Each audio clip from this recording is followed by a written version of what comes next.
All right. Okay, so most of us are here. If other people trickle in, that's fine. Um, if you have questions, go ahead and put them in the chat. As soon as I see them, I will get them answered for you. Or if I can't answer them right away, I'll go ahead and answer them at the end of the call. So, welcome everybody. Clean Eating Challenge week 2. I am incredibly excited. As I said, I hope all of you are excited. So, and go ahead and put it in the chat. You don't have to say anything or turn your camera on, but just put it in the chat. Who has already started to see some sort of results, whether it's weight, your skin is clearing up, you're noticing you have more energy, you're sleeping better, pants fit better, whatever the case may be. Let me know if you are already seeing some good results. I know everybody might be a little shy, so that's fine. If you don't want to share what you got going on. Yes, feet are deflating. Good. That's the inflammation. So a lot of times when we kind of just eat whatever and we're not mindful, um, and we're not clean eating, we tend to develop inflammation, and that's all over our body. We feel it in our stomachs, our joints, our face, our fingers, and absolutely our feet. So that's wonderful. There is an individual who's not on the call today and couldn't make it, but he is down a few pounds. So that's very exciting as well. A difference on the scale. Good, good. Yeah, the scale is probably the biggest thing that people are seeing right now. And that wasn't initially why every single person got on this program. For some people, they just really wanted to learn what clean eating was and kind of eliminate all the junk from the holidays and, the stress of the past year. And a lot of us have been in survival mode, just kind of eating whatever we can get our hands on. So, oh, 10 pounds, awesome. You already see a difference. Yeah.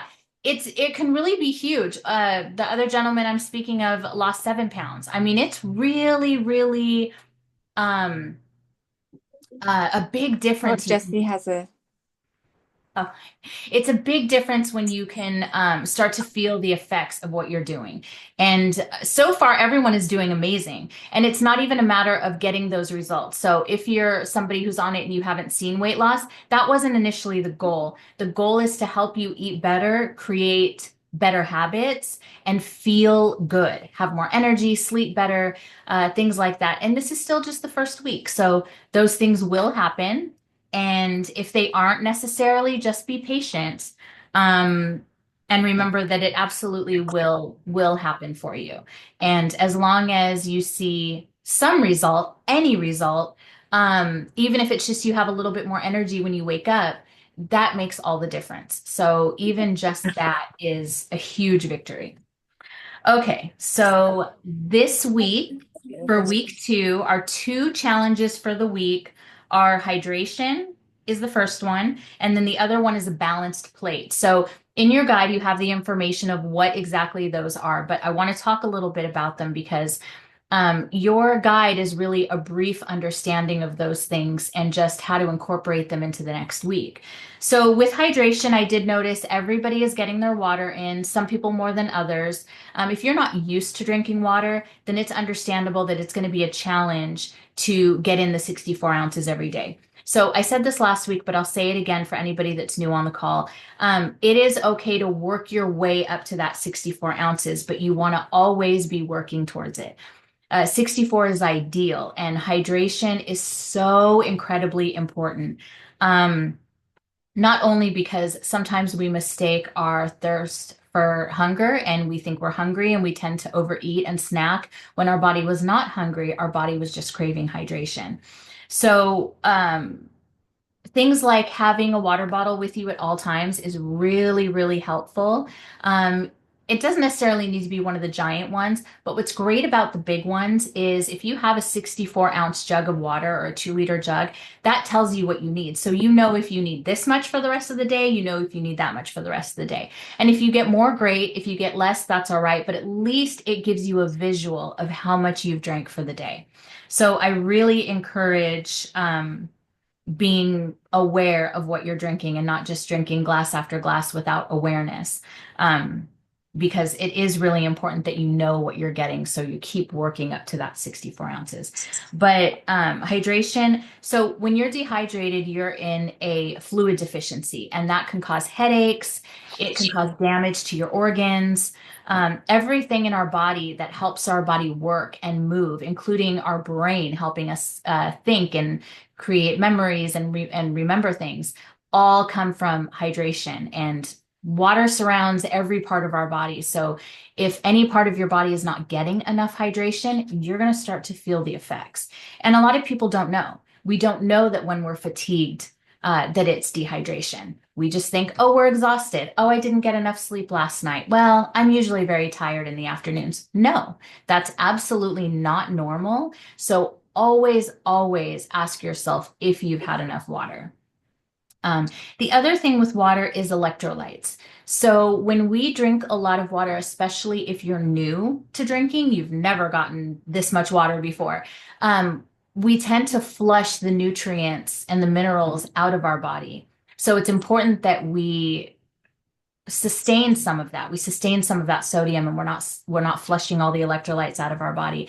So a few things you can do are just sprinkling a little bit of salt in each glass of water. And with those big jugs, that's great too, because you just put a little bit of salt in there and you've got your electrolytes in there for the day. Or you can purchase the electrolytes. I talked about this on last week's call, but not in detail. So in your guide, there is a detailed sheet about what type of electrolytes you can order off Amazon. The liquid IVs, those are all right. You just want to be mindful of them because some of them tend to have sugar, but I know there is a low sugar version. There's also a brand called Noon, I think it is, Nunn, I believe. I may have that wrong, but it's very similar and it's electrolyte. So it can also flavor your water. That's really helpful. Also adding cucumber, mint to your water. Lemon is amazing to add to your water. A little bit of lemon, a little bit of salt. And it helps your body absorb and retain that hydration. Not retain water, but retain the hydration so you can function throughout the day.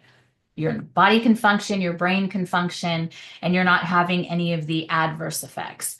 Another detrimental thing to being dehydrated is constipation. So, because many of you are eating less than you are used to eating, because we have you on either specific macros or specific calories, it's important to have your bowels be lubricated and hydrated so your bowels can run efficiently, so your stool will be healthy. I know it's not a fun thing to talk about, not on my end either, but it is important as your health coach that I let you know that not getting enough water will start to affect what's going on in the bathroom, and that's not something any of you want to have happen. But if it is, know that you can reach out to me. I actually have a constipation guide that can walk you through how to ensure that you don't stay constipated. Not just the water, but you may have some very specific bowel or gastro issues that cause you to be predisposed to constipation. If that's the case, let me know and I will absolutely help you through it. That is exactly what I'm here for. And in addition to that, just dry skin, the fatigue, all of that. You don't want to feel like garbage. So please, please, please get all your water in. Um, so that's just a little bit about hydration. Also, if you drink a full glass of water, so about 8 ounces, 30 minutes before any of your meals, you will not overeat that meal. So if you are somebody that needs that type of help, or you feel sometimes you overeat, if it's on your plate, you're going to eat it, you're going to eat whatever your kids left on their plate, then absolutely have that glass of water right before a meal if you're not already doing that. So, does anyone have any questions about hydration, getting all their water in? Did you have any issues with water this week, or was it all good? All right. If you did, you can go ahead and put it in the chat and we can chat about it. But for now, we'll move on to the next challenge. So, balanced plate. I mean, I want to say creating a balanced plate is common sense, but I know that for so many people that's not. So good, no issues this week. Wonderful. So with creating a balanced plate, it just means getting everything you need on one plate, and that's the macros. I know I didn't explain macros on the previous call. Again, I assumed everybody knew what macros was, and that was a little ignorant on my part because no, everybody does not know. Oh, yeah, the smoky air. So, for those of you that are in those zones and you're having to deal with the smoke, absolutely wear a mask when you can. If you're unable to get away from that area, keep everything closed. Really try and keep yourself healthy because this is really affecting a lot of people and their lungs and their health and everything, in addition to all the other horrible effects people are feeling. But yeah, I can imagine that being an issue. So definitely wear a mask and stay hydrated because you definitely need it at this time, more so now. So with a balanced plate and macronutrients, so macros are macronutrients, and that is proteins, carbohydrates, and fats. The difference between, so that's macronutrients. Micronutrients are the vitamins and minerals that come from the macronutrients. So when you get vitamin C from eating an orange, so an orange is a carbohydrate. The vitamin C that comes from that is a micronutrient, just so you have an idea of the difference. Um, and a balanced plate only includes the macronutrients. So most of your plates should consist of all three. Um, Even though for some of you that's not on your meal plan, if at least one of your meals is balanced for the day, then you're doing good. You want to at least start training yourself to understand what a balanced plate is and to incorporate it. So even if on your meal plan you have a protein and a fat and I didn't put a carbohydrate, it's okay to add a half a piece of sourdough toast or a full piece, depending on where your macros and your calories are. If I said have uh, egg white scramble with spinach and sourdough toast. So you have your protein, you have a vegetable, which isn't in the macronutrients, and you have your carbohydrate, but you don't have a healthy fat. It's okay to have a little bit of butter when you cooked it, or put a little bit of the garlic spread, which I love, on the toast, or add a half of an avocado. So it's okay to add things on your meal plan. Just make sure they fit into your macros. They generally will. It's just important to remember the size that you want. So if you know you have eaten your fats for the day and you definitely shouldn't have a whole avocado, it's okay to say, okay, I'm just going to take a couple slices of avocado just so I have a healthy fat on this plate.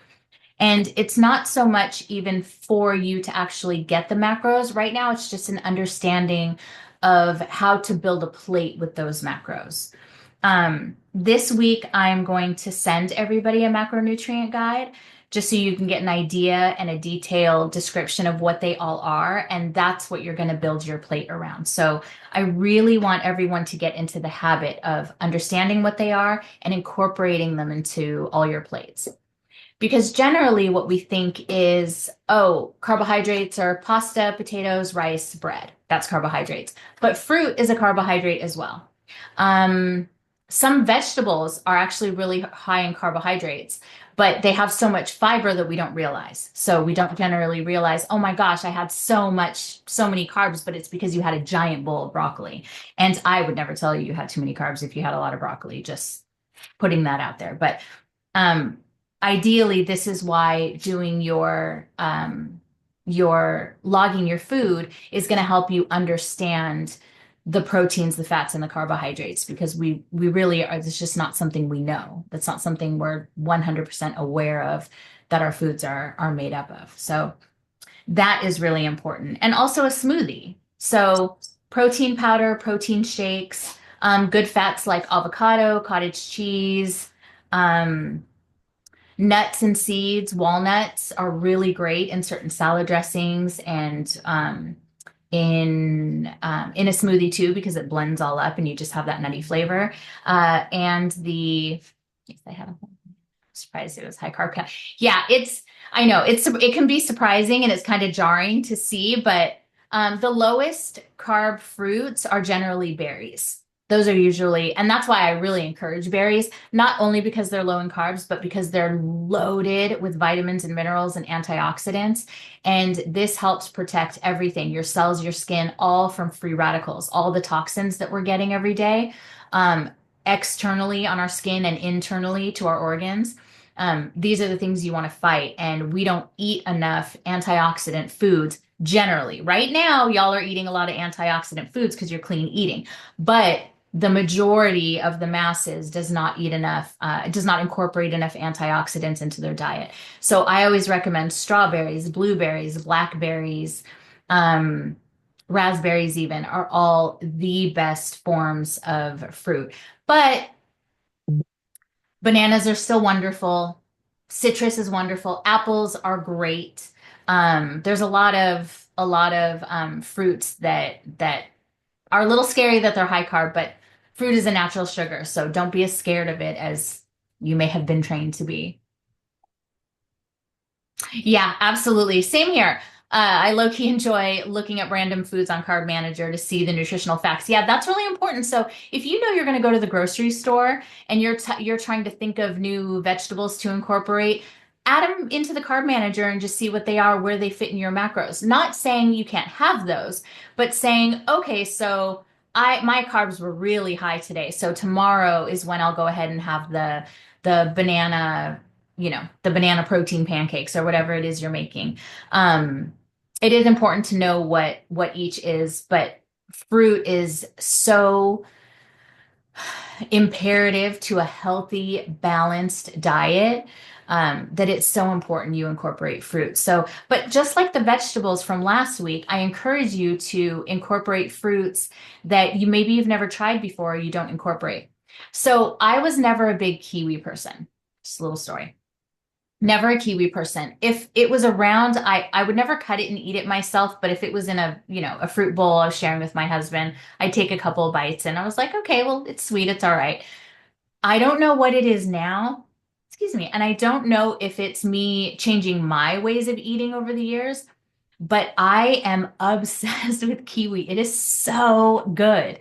And I incorporate it a lot actually. And I learned very recently how good the skin is for you. And I know it's scary. I know it's hairy. I know it's thick. And I know it's like, why would I want to eat that? Just wash it really, really good. And I don't eat all of the skin from the entire kiwi. I peel most of it and I just leave maybe a little less than half, just so I'm getting some of the fiber and the vitamins in it. But yeah, it's a little strange to eat that because we're just, we think we're supposed to be peeling it, but actually, as long as it's clean, you don't necessarily have to. I think we just think we do because we always have, and it's hairy. We don't think we're supposed to like eat furry fruit. So it is actually really good. So you'd be surprised. There may be a fruit you didn't like when you were young, but you haven't tried it in so many years. So this goes right back to what we talked about last week about the gut diversity and introducing good gut bacteria so your body can eliminate and replace the bad gut bacteria. It's the same with fruit.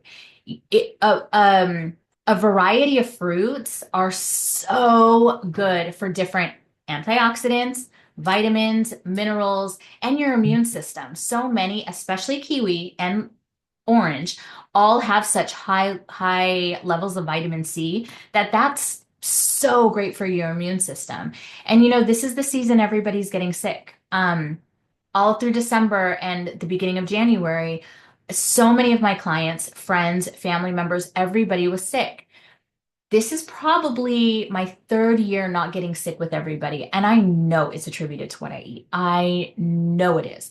Along with other things, stress reduction, making sure I get enough sleep, all of those things. But I'm telling you, making sure I'm taking in those uh, the variety of fruits that are helping my gut bacteria, I know that makes all the difference. So if anything else, absolutely try new fruits that you haven't tried in a long time, or just don't be afraid of fruits. I think a lot of us are afraid of fruits because they're high in sugar. Yes, but they're high in natural sugars. And what's happening is your body, table sugar and white sugar, the sugar that comes from candy and the really sweet baked goods, your body doesn't know what to do with that sugar. But trust me, your body knows exactly what to do with the sugar from fruit. So it's going to do exactly what it's supposed to, and it's going to have you feeling wonderful and give you some good natural energy too. So that's just about building a balanced plate. Does anyone have any questions about that, about building a balanced plate and the macronutrients, the proteins, the carbs, and the fats? You're welcome to put it in the chat if you have any questions. All right. So those are the two challenges for the upcoming week, but we also want to make sure we're incorporating the previous challenges. So it all goes together. So did anybody go ahead and put it in the chat? Did anybody have any issues with last week's challenges? Any issues prepping, planning your meals, or any issues with getting in the veggies into all the meals? Go ahead and put that in the chat. Let me know if you had any issues at all in that regard, or if it was smooth sailing, which is great.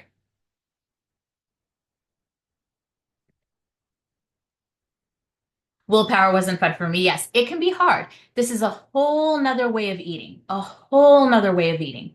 So it's going to be a process, and it's perfectly okay to build up to that process. So if you did not get two veggies in all your meals, it is absolutely okay.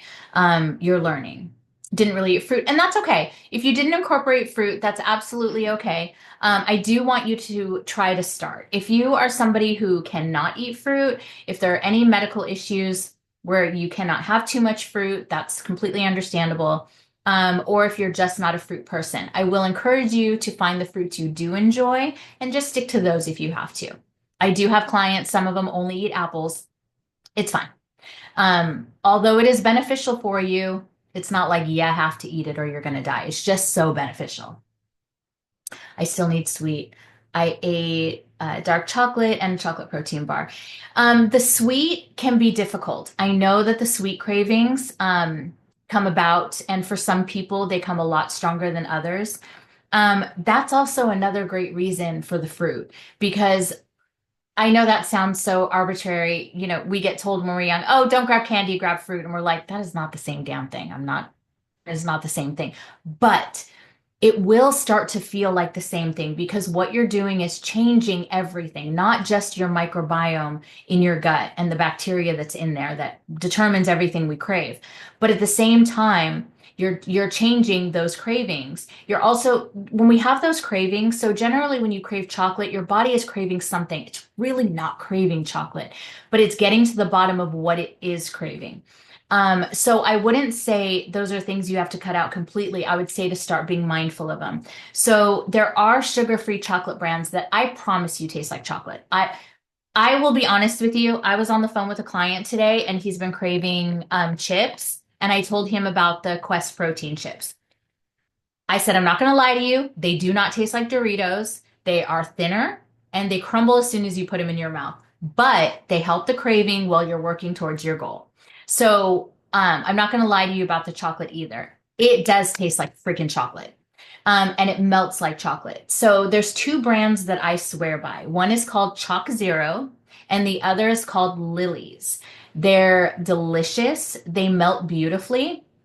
And something that a few of my clients have done, and I tried it myself and I actually enjoyed it. The problem is I was the only one in my family that enjoyed it, so I have to make it very few and far between and even freeze it so it's okay. But I found a couple recipes, and at first I was skeptical. So I'm not a date person. I never had eaten, I don't know if I had never had a date or I didn't really understand what it was, but I took it. So they said take a date and smash it so it's flat, melt, oh, put a little peanut butter on it, melt the sugar-free chocolate over it, and put a little sprinkle of flaky sea salt. And I was like, this is not going to help me feel like I'm getting candy. So, but I said I'm going to try it because I did want to start recommending this to clients. It was delicious. It was delicious. Not that everybody's going to love it, but I encourage you to try it. I encourage you, and right now they're really popular because all of these some of these recipes are going viral because people say it tastes like Snickers. I'm not going to lie to you and tell you it tastes like Snickers. It does not, but it does handle the chocolate craving. The peanut butter in there is great if you like peanut or even almond butter. Any type of butter you use would be great because it's going to give you the fats in there. That's something that keeps us satiated and helps us feel full. And just nuts in general are just really great. So I would definitely encourage you to try that. And It may help. Keeping them in the freezer, keeping them in the refrigerator, and grabbing them when you get a little sweet tooth would be wonderful. And if you don't have time and you don't feel like making those, that's fine. Lily's makes actual chocolate bars, and they're very similar to Hershey's bars, and you break a couple pieces off and you eat them. They make chocolate almond bark, they make dark chocolate, they make milk chocolate, they even make white chocolate. So look into some of those brands and start incorporating those and see how you like them because I really do see that they help a lot of my clients and they've helped me. So definitely, definitely try those. It's perfectly okay if you didn't hit all of your macros. My biggest concern is going over. So when you continuously go over your macros or over your calories on a regular basis, you're not adhering to where you should be for your calories. So, it is important to stay within them, but if you're below, that's perfectly okay. The one macro I want you to try to not stay too far below too often is protein. You need protein every single day. And the number you have for protein is extremely important that you meet that number. So definitely push for the protein.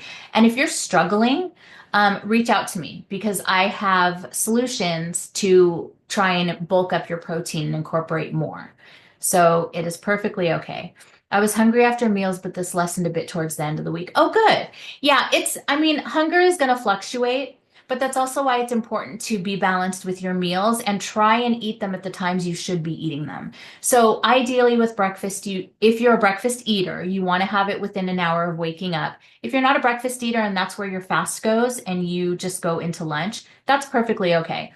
But it's your blood sugar regulation that I want you to be mindful of. If you're getting headachy and lightheaded and fatigued, then you need food. And the first food you need is protein. So just be mindful of how you feel and how your body is doing with not eating.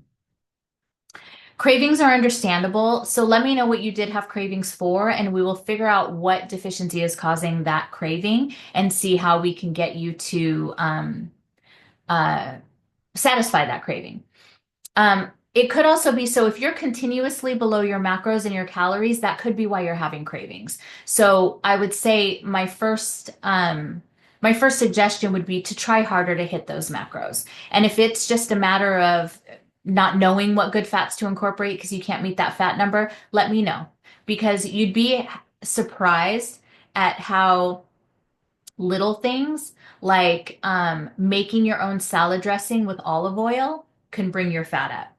Or adding egg whites to a meal, even just one egg white, you'd be surprised at how that can up your protein and get you closer to the level you need it to be at. So, but let me know your cravings because I might have a solution. I had the chips for the gentleman earlier. We just discussed chocolate. I probably have a solution for pretty much every craving you have. Okay. Nuts high in carbs. So nuts aren't high in carbs, they're high in fats. So along with everything else, I want you to be mindful of serving sizes. So with nuts, let's say you really enjoy pistachios, and in the back it says the nutritional value is 1 serving is 1 ounce. So usually those little cups you get at Baja Fresh or wherever, and it's what you put salad dressing in. Maybe if you order takeout, they give you like onions and cilantro in it or something. That is a little 1 ounce container. Usually, sometimes they're 2 ounces, and that's a serving, the 1 ounce. So you scoop it and you close the package and put it away, and then you eat your nuts. And that tells you that that is your serving of nuts. Now, if another serving fits into your calories, by all means, go ahead and have another serving, but give yourself 1 serving at a time so you understand where it fits into your day. And the good thing about nuts is they have protein too. I don't count them as a protein first. When someone asks me what macro nuts are, my very first answer is fats because the fats are a lot higher than the protein. But they do contain a little protein, which is nice. Yes, the Chalk Zero Keto Bar is amazing. That's my favorite one. The almond with the little pieces of almond in it are so good. I encourage all of you to try those. So, all right, if there's any other questions, put them in the chat. There's one thing I want to discuss before we get off the call, if there's no further questions, is alcohol. So we didn't touch on this in the very first, yes, almonds are great. So we didn't touch on this the very first week And I don't remember how detailed, if any, there's information in your clean eating guide. But one thing I want everyone to understand when it comes to clean eating is no food that is considered just not clean, but anything that's a toxin as well. And unfortunately, alcohol is a toxin. So for the time being, I would like everyone who's on this clean eating challenge to avoid alcohol. That doesn't mean that's forever. It doesn't mean that alcohol can't fit into a healthy diet when you're all just eating balanced and normal and, not in a challenge. But I do want you to understand the effects of it and why it can be a detriment to the success you're trying to see on this program. So, what I think a lot of people don't understand is alcohol doesn't just make us feel good and, get us a little lightheaded and help us loosen up a little bit. It actually has effects on your brain, your heart, your digestive system, your pancreas, your blood sugar regulation, your immune system, your bones, and your liver. So all of those are affected when you drink alcohol. So that is why it is not generally part of a clean eating diet.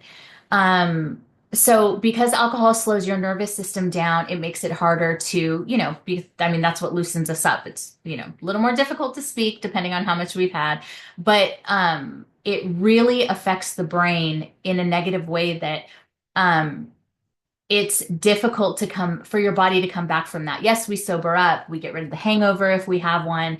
But the toll it takes on your body is counterproductive to what you're doing at the moment with clean eating. So we're trying to eliminate inflammation. We're trying to make sure our skin is healthy and clear and hydrated. We want to make sure our digestive system is working absolutely efficiently. Along with everything else, we want to regulate our blood sugar, feel good, have a great immune system. None of these things are possible if we are consuming alcohol in this stage of where you are in the challenge. So for your digestive system, it can irritate your stomach lining and it can lead to gut inflammation. So right now, while you're trying so hard to making all these changes and hydrating yourself to have a healthy gut, um, it's actually damaging it. So that's one of the big issues as well. But probably the biggest one for the few of you that are on this challenge to lose weight is you cannot burn fat and eliminate the toxins from your body and process the toxins to get rid of them at the same time. So that is even more counterproductive to what it is you're trying to accomplish. So I would just say for the next few weeks to avoid alcohol. And this is a short period of time. We're already on week 2. We're going into week 2. We've got a few more weeks after that. So it's really important that if you do this and you're committing this time, that you're committing it 100%. You're all logging your foods. I've spoken to a lot of you that have said, oh, I had this at work and I didn't eat it, or, my friend wanted to go here and I said no. So you're all really making such amazing changes that are, if they haven't already started to affect you and your health so positively, they're going to. That time is coming if it already hasn't. So I can't imagine an alcohol out there that is worth taking back steps to that. And not wanting to just get there as soon as possible. So for the time being, I just wanted to give you a little bit of insight on the alcohol and say that it is a good time to just not do it throughout this challenge. And then if any of us continue to work together, if any of you hire me after this and we are continuing to work together on your healthy goals, there's a place for alcohol. There is a place where, you can drink it. It's not a complete detriment to what you're trying to accomplish. Depending on what it is we're doing. But for clean eating, it is. So we definitely want to take a pause on that. So next week, our challenges are mindful eating, which I'm really excited about because that's another thing we're just not knowledgeable to practice, and probiotics, fermented foods, and we'll talk a little bit more about good and bad gut bacteria. So that's next week. We will do this same day and time next week. I realized earlier isn't good for a lot of people, so we'll stick with the 4 o'clock. Hopefully that works for everybody. But again, anybody who is unable to make it or has to leave early, this will be recorded and the recording will be on YouTube, and I can send everybody that link. It's not a problem. So if there is no more questions, I will let you all out of here, but I am so excited for all of you. I'm so proud of each and every one of you. Everyone is doing absolutely amazing. Please reach out anytime you need anything. There's no such thing as a stupid question, and there is no time that I will not get back to you. I will always get back to you as soon as I can. I'm here for your support. I'm here to guide you, and I'm here to motivate you to just keep doing what it is you need to do to reach the goals you want to reach. So never feel like you can't reach out to me because I got you. Thank you, everyone, for joining me. Have a wonderful, wonderful rest of your weekend and a great week next week. Talk to you soon. Bye.